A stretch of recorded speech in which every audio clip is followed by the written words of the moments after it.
शेर का तीसरा पुत्र। ये कहानी है दोस्तों एक शेर और शेरनी की। एक घने जंगल में एक शेर और शेरनी आपस में बड़े प्रेम से रहते थे। वे एक दूसरे के बिना कहीं नहीं जाते। उनके विवाह को काफी समय हो चुका था, लेकिन कोई संतान नहीं थी। शेरनी बहुत चिंतित रहती और वह इसी कारण शेर को कभी अकेला नहीं छोड़ती और हमेशा एक साथ ही भोजन लेने के लिए जाया करती। और उनके प्रेम को देखकर जंगल के सभी जानवर बहुत खुश होते थे। और शेर सिंह और शेरनी एक दिन भोजन की तलाश में इधर उधर भटक रहे थे और घूमते घूमते उन्हें शाम हो जाती है और कोई शिकार नहीं मिलता। थोड़ी ही देर में उन्हें एक लोमड़ी दिखाई देती है और उस पर वे अटैक करते हैं और वे मुझे बचाओ, मुझे मत खाओ, मुझे बचाओ। लेकिन वे निर्दयी शेर उसको खा लेते हैं और वे लोमड़ी अपना दम तोड़ देती है। उसको खाकर वे दोनों बहुत खुश थे। बहुत दिनों के बाद भोजन मिला था। धीरे धीरे समय बीत रहा था। आखिर वे दिन आ ही गया जब शेरनी ने 2 प्यारे प्यारे बच्चों को जन्म दिया था। अब वह खुश होकर रहने लगी थी और उसकी सारी चिंताएं भी खत्म हो गई थी। शेर और शेरनी इस बात को लेकर बहुत खुश थे और वे अब तो पूरे जंगल में खुश रहने लगे थे। अब तुम शिकार के लिए मत जाया करो। अब तुम घर पर ही रहा करो और अपने प्यारे बच्चों की देखभाल करो। अब शिकार के लिए मैं ही अकेला जाऊंगा और तुम्हारे लिए और बच्चों के लिए दोनों के लिए खाना मैं लेकर आऊंगा। तुम्हें अब कहीं जाने की जरूरत नहीं है। सिर्फ तुम्हें हमारे बच्चों का ध्यान रखना है और तुम्हें कोई चिंता करने की भी आवश्यकता नहीं है। शेरनी को समझाने के बाद शेर अकेला ही शिकार के लिए शाम के समय घूम रहा था। शेरनी घर पर रहकर अपने बच्चों का अच्छे से पालन पोषण करती है और कहती है, प्यारे बच्चों, अब तुम्हें चिंता करने की कोई जरूरत नहीं है। तुम अभी छोटे हो और तुम्हें घर से बाहर निकलने की भी कोई जरूरत नहीं है। तुम्हारे पापा गए हैं और खाना लेकर अभी आते होंगे। पूरा दिन निकल जाता है शेर को इधर उधर घूमते हुए, लेकिन सुबह से शाम हो जाती है। कोई भी भोजन आज उसको नहीं मिलता। वह बहुत परेशान होता है। अरे आज तो पूरा दिन ही निकल गया, कोई भी शिकार मेरे जाल में नहीं फंसा। सुबह से शाम हो गई, थक भी गया और घर पर मेरे बच्चे भी मेरा इंतजार कर रहे होंगे। खाली हाथ जाऊंगा तो मैं क्या मुंह दिखाऊंगा और सभी बहुत भूखे हैं। अब मैं क्या करूं? सुबह से शाम हो जाती है लेकिन शेर को कोई भोजन नहीं मिला था। शेरनी भी उसकी राह देख रही थी। इधर से वे जैसे ही गुजर रहा था तो रास्ते में उसे एक बकरी का बच्चा अकेला आता हुआ नजर आता है।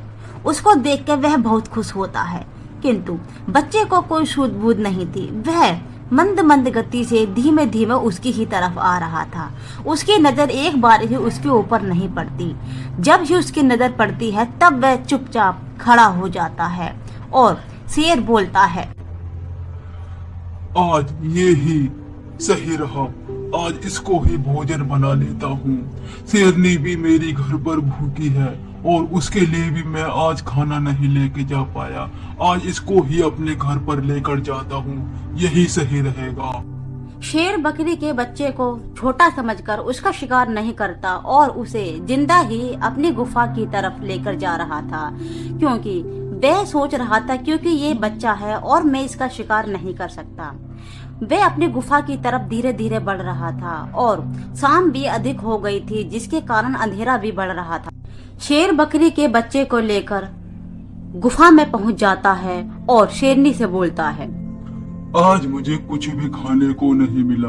पूरा दिन ऐसे ही घूमते घूमते निकल गया और शाम भी अधिक हो चुकी थी, जिसके कारण मुझे ये एक बच्चा मिला और मैं इसे तुम्हारे पास लेकर आ गया। अब मैं तो इसे छोटा बच्चा समझ के खा नहीं सका, लेकिन तुम ही इसको मार कर खा जाओ और प्यारे बच्चों को भी खिला दो, क्योंकि मैंने सोचा ये बहुत छोटा है, मैं इसका शिकार नहीं कर सकता। तुम ही इसको अपना भोजन बना लो और अपनी भूख को मिटा लो। शेर की सारी बातें सुनने के बाद शेरनी बोलती है, तुमने ये सोच भी कैसे तुम्हें शिकार बनाऊंगी। जब इस बच्चे का शिकार तुम नहीं कर सकते तो तुमने ये सोचा भी कैसे? जैसे मेरे 2 बच्चे हैं ऐसे ही ये तीसरा बच्चा भी मेरा बच्चा है, और तुम तो इसे छोटा बता रहे हो और एक माँ से बोल रहे हो कि मैं इसका भोजन बना लूं। तुमने ये सोचा भी कैसे? जब रात अधिक हो गई थी तो तुम्हें इसको घर पर लेकर ही नहीं आना चाहिए था। तुम्हें इसकी माँ का इंतजार करना चाहिए था। आखिर इसकी माँ इसका इंतजार कर रही होगी और वे अपने बच्चे को इधर उधर घूम रही होगी। अब हम क्या करें, क्योंकि रात भी बहुत हो चुकी है और मैं इसे अपना भोजन नहीं बना सकती।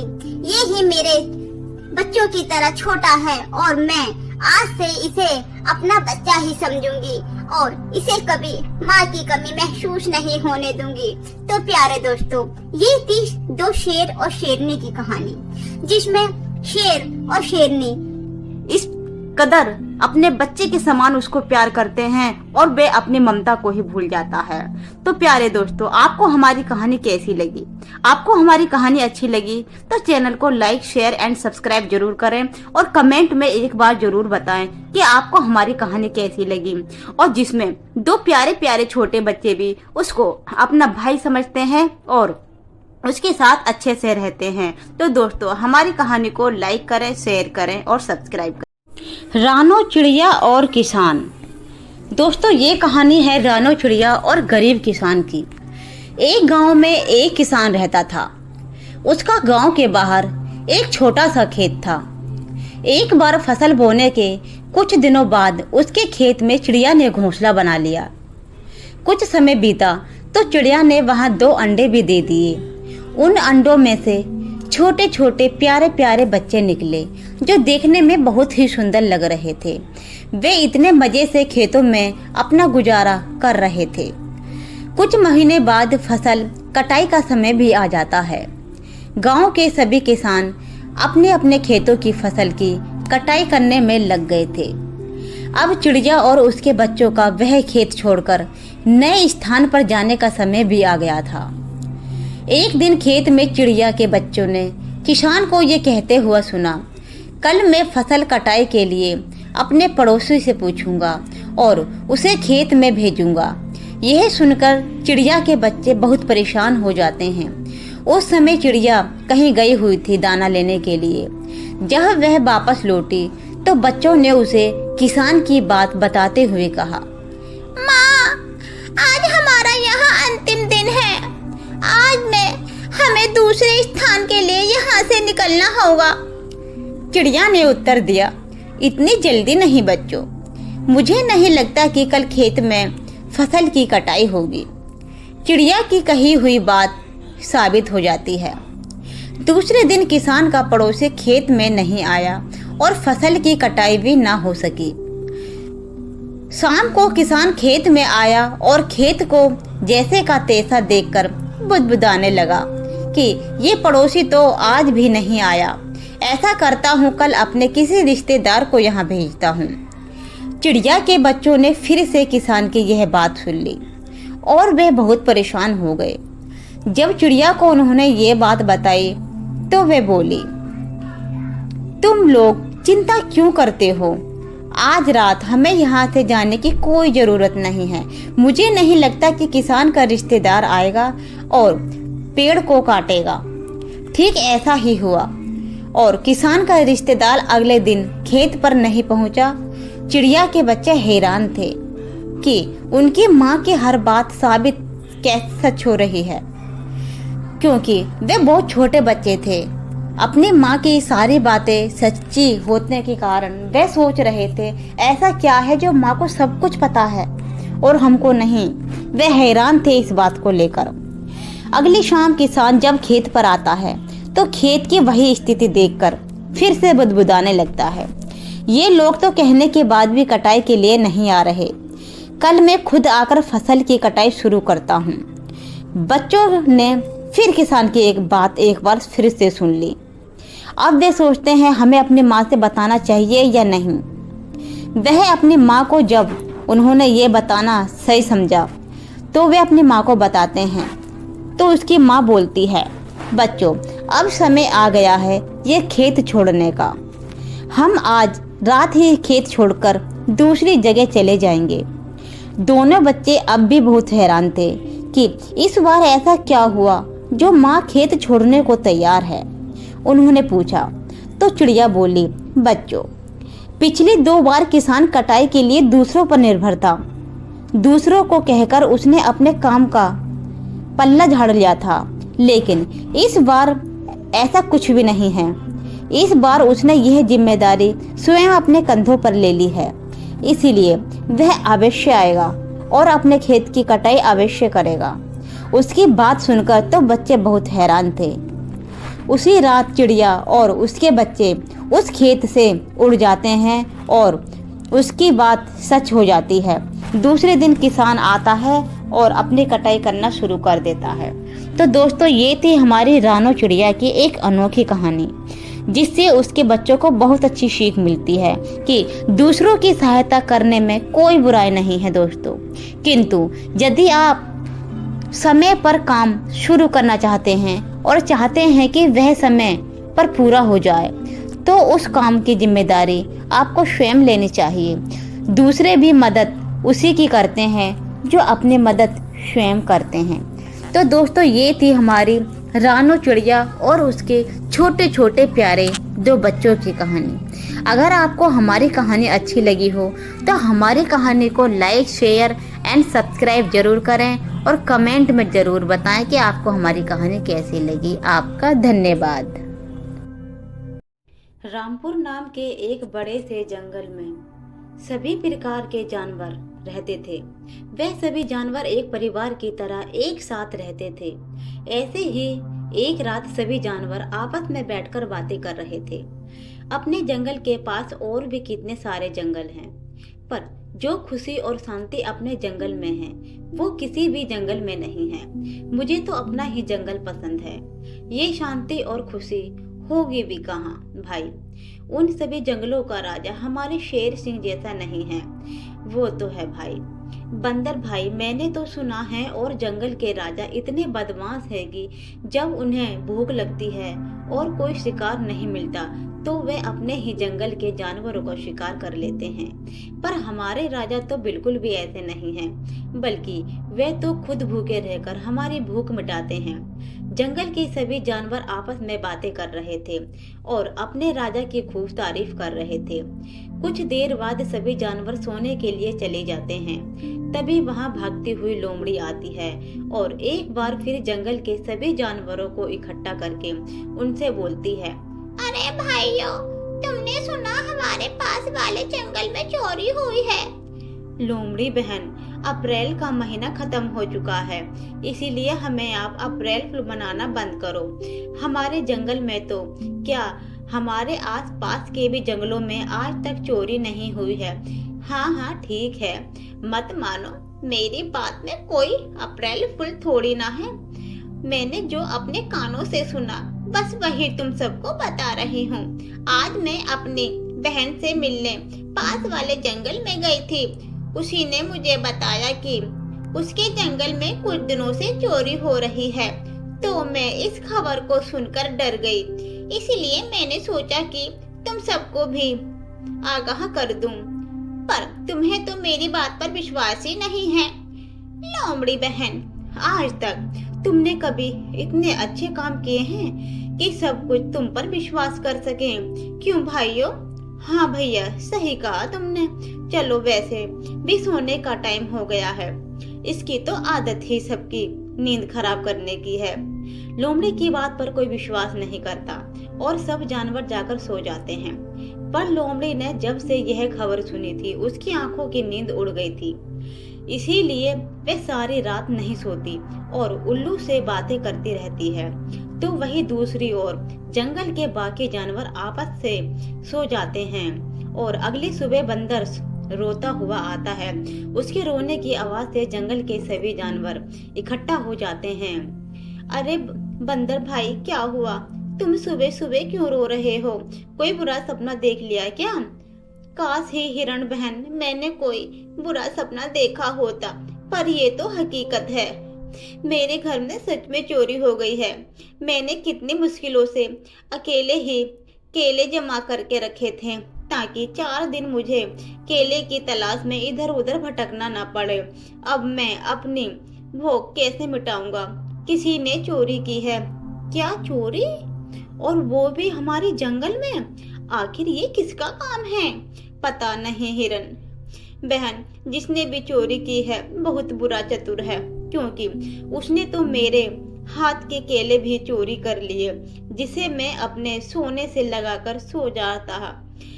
मैंने रात को कि हमारे पास वाले जंगल में चोरियां हो रही हैं। मेरी बात किसी ने मानी ही तो नहीं। तुमने अपने घर में चोरी, हमें तो शक है लोमड़ी बहन, कहीं ये चोरी तुमने तो नहीं करवाई ताकि हम सब तुम्हारी बातों पर विश्वास कर सकें। भगवान झूठ ना बुलाए हाथी भाई, पर मैं इस बंदर के केलों क्यों चोरी करने लगी? केले नहीं खाती, और वैसे भी मेरे घर के पास अंगूर के पेड़ हैं। मेरा जब भी दिल करे मैं अंगूर तोड़कर खा सकती हूँ। और भोलू मत, तुम मुझसे फल मांगने के लिए नहीं आते और ना ही मैं तुम्हारे पास आती हूँ। मुझे ये अकड़ दिखाने की तो कोई जरूरत नहीं। इतना बोलकर लोमड़ी वहां से चली जाती है और आराम से सोने लगती है। पर लोमड़ी की बातों पर किसी को भी विश्वास नहीं था और सब लोमड़ी को ही चोर मानते थे, और इसीलिए सभी जानवर लोमड़ी को रंगे हाथ पकड़ने के लिए प्लान बनाते हैं। हमारे जंगल में कभी चोरी नहीं होती, तो इस लोमड़ी के ही कहने पर चोरी कैसे हुई? भाइयों मेरी बात मानो तो आज कोई मत सोना, और जैसे ही वे लोमड़ी चोरी करने आएगी हम उसे रंगों हाथ पकड़ लेंगे और राजा शेर सिंह के पास ले जाएंगे और उसे कड़ी से कड़ी सजा दिलवाएंगे। तभी सभी जानवर ऐसा ही करते हैं। वे सारी रात नहीं सोते और लोमड़ी के अलावा और किसी पर भी नजर नहीं रखते, और हाथी रात के बाद लोमड़ी पर नजर रखते रखते सब सो जाते हैं। और अगली सुबह जब उनकी आंखें खुलती हैं तो हाथी देखता है इस बार उसके घर में चोरी हो गई है। अरे नहीं, ऐसा नहीं हो सकता, मेरे घर में चोरी नहीं हो सकती। आखिर ये चोरी कौन कर रहा है? लोमड़ी तो हमारे नजरों के सामने थी। क्या इसका मतलब तुम लोग सारी रात जागकर मुझ पर शक कर रहे थे? वो भी इसीलिए क्योंकि तुम्हें शक है कि चोर मैं हूँ हम पर। थैंक यू भाई, पर नजर रखने के लिए, क्योंकि तुम्हारी नजरों की वजह से आज मेरे घर में चोरी नहीं हुई और चोरी हाथी भाई के घर में हो गई। अरे बस करो, आपस में लड़ना बंद करो, ये फालतू की बात है। ये हमें आपस में लड़ने का नहीं, उस चतुर चोर को पकड़ने का समय है, और हम अकेले ही ये सब नहीं कर सकते। हम क्या करें? जंगल में चोरी बढ़ती ही जा रही थी। अब हर रोज किसी न किसी के घर में चोरी हो रही थी, और क्या पता वे चतुर चोर अगर दिन में चोरी कर ले तो। कड़ी बहन बिल्कुल सही कह रही हो हिरन बहन, अब मामला बढ़ चुका है। हम राजा शेर सिंह के पास जाना चाहिए और उन्हें बताना होगा कि जंगल में चोरियां हो रही हैं। पर राजा की तो तबीयत खराब है, ऐसे में उन्हें ये सब बताना ठीक होगा क्या? कहीं हमारी वजह से उनकी तबीयत और न बिगड़ जाए। हाथी भाई अगर यही सब सोचेंगे तो फिर से हमारे और तुम्हारे घर में चोरियां हो जाएंगी। चोर को पकड़ने की सोचो। अब उस चोर को सिर्फ हमारे राजा शेर सिंह ही पकड़ सकते हैं। मैं लोमड़ी की बातों से सहमत हूँ, वे बिल्कुल सही कह रही है। अब हमें उस चोर को पकड़ना ही होगा ताकि जंगल में चोरी होना बंद हो जाए। अब सभी जानवर निराश होकर राजा शेर सिंह के पास पहुंचते हैं और उन्हें सारी बातें बताते हैं। सारी बातें सुनने के बाद जंगल के शेर सिंह अपने जंगल के जानवरों से कहते हैं, इतना सब हो गया, जंगल में इतनी चोरियां हो गई और तुम सबने मुझे बताया भी नहीं। आखिर मुझे ये खबर देने में इतनी देरी क्यों करते हो? राजा साहब, मैंने तो पहले ही इन सब से कहा था, पर इन्होंने मेरी एक न सुनी, मुझ पर विश्वास नहीं किया, इसीलिए किसी को घर चोरी ही होती रही, और जब चोरी बढ़ गई तब यह सब हार मानकर आपके पास आए हैं। राजा साहब, हम आपसे अपनी गलती मानते हैं, हमें हमारी इस भूल के लिए आप हमें माफ कर दीजिए और चोर को पकड़ लीजिए। ठीक है, अभी मुझे सोचने का मौका दो। अभी आप सब लोग अपने अपने घर जाइए और शाम को मुझसे मिलने आइए। शेर सिंह ने कहने पर सभी अपने अपने घर चले जाते हैं और जब सभी जानवर अपने घर जाते हैं तो उन सबकी आंखें फटी की फटी रह जाती हैं, क्योंकि उन सबके घरों में चोरी हो चुकी थी। ये सब देख सभी जानवर एक बार फिर से परेशान होकर राजा शेर सिंह के पास भागते हुए जाते हैं और उनसे कहते हैं, महाराज, अब सोचने का भी समय नहीं रहा। आपको अभी सोचना होगा और अभी के अभी कुछ ना कुछ करना होगा, क्योंकि यह चोर बहुत ही चालाक है। हाँ महाराज, अब घर खाली छोड़ना मतलब सर दर्द का साथ लेकर चलना हो गया है। हम जानवर तो सोच में ही मर जाएंगे, उनसे पहले तो चोर चोरी कर लेगा। आखिर ऐसा भी क्या हो गया है जो आप सब इतने परेशान होकर तुरंत आपस में वापस आ गए? महाराज, हम यहाँ आपसे अपनी समस्या का समाधान लेने आए थे और इतने ही देर में वह चतुर चोर हम सबके घर में चोरी करके भाग गया। मुझे यह जानकर बहुत दुख हो रहा है कि मैं आप सबसे घरों का सामान नहीं बचा सका और जो चोर धाड़ी करके चला भाग गया, वह मेरा आप सभी से वादा है कि मैं बहुत जल्द उस चतुर चोर को पकड़ लूंगा। पर महाराज, अब हम क्या करें? अगर यही हालात रही तो हमें जंगल छोड़कर जाना होगा। किसी को जंगल छोड़कर कहीं जाने की जरूरत नहीं। मैंने सोच लिया है कि हमें क्या करना होगा। मेरी आप सबसे विनती है कि आप रात को सोइए ना, बस सोने का नाटक करना और अपने कुछ साथियों के साथ पूरे जंगल में पहरेदारी करिए और जैसे ही वह चालाक चोर आएगा मैं उसे पकड़ लूंगा। फिर मैं भी देखता हूँ कि वह चोर कैसे भागता है। शेर सिंह के कहने पर सभी जानवर बिल्कुल ऐसा ही करते हैं। सब अपने घरों में सोने का नाटक करते हैं और रात को जब भेड़िया दबे पांव जंगल में आता है और जंगल के सभी जानवरों को सोता पाता है, हंसते हुए खुद से कहता है, कितने बेवकूफ हैं ये जंगल के सभी जानवर। आज दिन में ही मैंने इन सभी के घरों में चोरी की थी, पर फिर भी यह अब लापरवाह होकर सो रहे हैं। खैर, क्या फर्क पड़ता है मुझे, तो मैं यहाँ चोरी के मकसद से आया हूँ और चोरी करके ही यहाँ से जाऊंगा।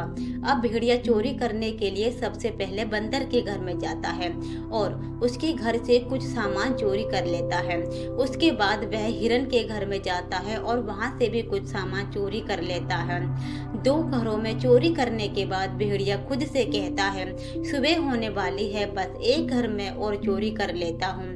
इस खरगोश का घर कितना छोटा है कि इसके घर में चोरी करने में बहुत दिक्कत होती है, बस इसीलिए ही यह कुछ दिनों से बचा हुआ था। अब आज ये नहीं बचेगा, आज मैं इसके घर में भी चोरी करके ही रहूंगा। इतना बोलकर भेड़िया अपने हाथ खरगोश की गुफा में डालता है और जैसे ही वह अपने हाथ खरगोश की गुफा में डालता है, खरगोश और उसके साथी उसका हाथ पकड़ लेते हैं और पीछे से शेर सिंह आकर उसे घेर लेते हैं और उससे कहते हैं कि अच्छा, तो तू है वह चोर जो इतने दिनों से जंगल में चोरी कर रहा था। तुझे क्या लगा कि तू कभी पकड़ा नहीं जाएगा? याद रख, चोर कितना भी शातिर क्यों ना हो, एक दिन वह पकड़ा ही जाता है। अरे नहीं नहीं शेर सिंह, तो मैं चोर नहीं हूँ, मैं तो बस आज ही चोरी करने के लिए आया था। मुझे जाने दो, मैं तुम्हारे ही जंगल का हूँ। हमें मूर्ख समझा है तूने। जंगल में कोई भी जानवर चोरी नहीं करता और हमारे जंगल में कभी चोरी नहीं हुई। तो दूसरे जंगल का जानवर है और हमारे जंगल में आकर चोरी कर रहा है और अब इसकी सजा तो तुझे जरूर मिलेगी। तुझे सजा यह मिलेगी और तेरे खुद के जंगल में भी मिलेगी। साथियों, इसे बंधक बनाया जाए और जेल में डलवा दो।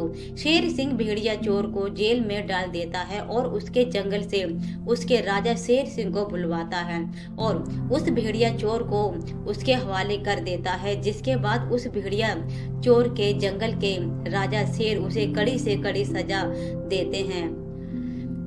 तो दोस्तों, ये थी हमारी कहानी जिसमें चोर को आखिर पकड़ा गया और इसमें शेर सिंह की वजह से आज सभी जानवर अपने अपने घरों में सुरक्षित हैं। और दोस्तों, अगर आपको हमारी कहानी अच्छी लगी हो तो हमारे चैनल को लाइक, शेयर एंड सब्सक्राइब जरूर करें। आपका धन्यवाद।